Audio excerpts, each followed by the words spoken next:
Friends, சொந்தங்கள் எல்லோருக்கும் இனிய தீபாவளி நல்வாழ்த்துக்கள். தென்றலே மெல்ல பேச அப்கமிங் எபிசோடுக்காக இன்ட்ரெஸ்டிங்கான ப்ரொமோ ஒன்று ரிலீஸ் பண்ணியிருக்காங்க. ப்ரொமோட தேதி 21 to 25 அக்டோபர்னு போட்டிருக்காங்க. ப்ரொமோவில் என்ன காட்டியிருக்காங்கன்னா, இளமதியோட கடைக்கு ஊர் பெரியவங்களாம் வராங்க. வந்து இளமதி கிட்ட இப்போ மாட்டு வண்டி போட்டியில் யார் ஜெயிச்சாங்களோ அவங்களுக்கு தான் ஊரில் நடக்க போகிற பூக்குழி திருவிழாவுக்கு முதல் மரியாதை கொடுக்கணும்னு சொல்லி சாமி உத்தரவு கொடுத்துருக்கிறதுனால நீ அந்த முதல் மரியாதையை ஏற்றுக்கணுமான்னு சொல்கிறாங்க.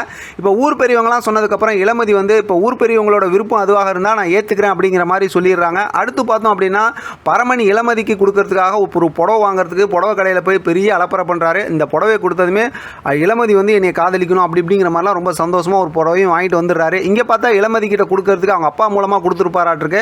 அவங்க அப்பா வாங்கிட்டு வந்த புடவைன்னு சொல்லி இளமதி அதை கட்டிட்டு வராங்க. இந்த புடவை ரொம்ப அழகாக இருக்குன்னு சொல்லி பரமனும் சொல்கிறாரு. இந்த புடவை கட்டிக்கிட்டு தான் நான் ஊர் திருவிழாவுக்கு போகிறேன் அப்படிங்கிற மாதிரி இளமதி ரொம்பவுமே சந்தோஷமாக பார்த்தோம் அப்படின்னாக்கா இப்போ பரமன்கிட்ட சொல்லிட்டு இருக்காங்க. பரமனும் அதை கேட்டு அப்படியே ரொம்ப சந்தோஷப்பட்டு இருக்காரு. ஆக மொத்தத்தில் இந்த திருவிழாவில் ஏதோ பெரிய கலவபகாரம் நடக்க போகுது அப்படிங்கிறது நமக்கு ஏற்கனவே தெரிஞ்சதான். நிறைய ஸ்கெட்ச் போட்டிருக்காங்க. ஆனால் லாஸ்ட் எபிசோடில் பார்த்தோம்னா பரமனுக்கு பொண்ணு பார்க்குற விஷயமா கலா பேசினாங்க. அது என்ன ஆச்சு அப்படிங்கிறது தெரியல. பார்க்கலாம் அடுத்து என்ன நடக்குதுன்னு. இதை பற்றி உங்களோட கருத்து கமெண்ட் பாக்ஸ் தெரியப்படுத்துங்க. தொடர்ந்து ஆதரவு கொடுங்க. தேங்க்யூ. தேங்க்ஸ் ஃபார் வாட்சிங்.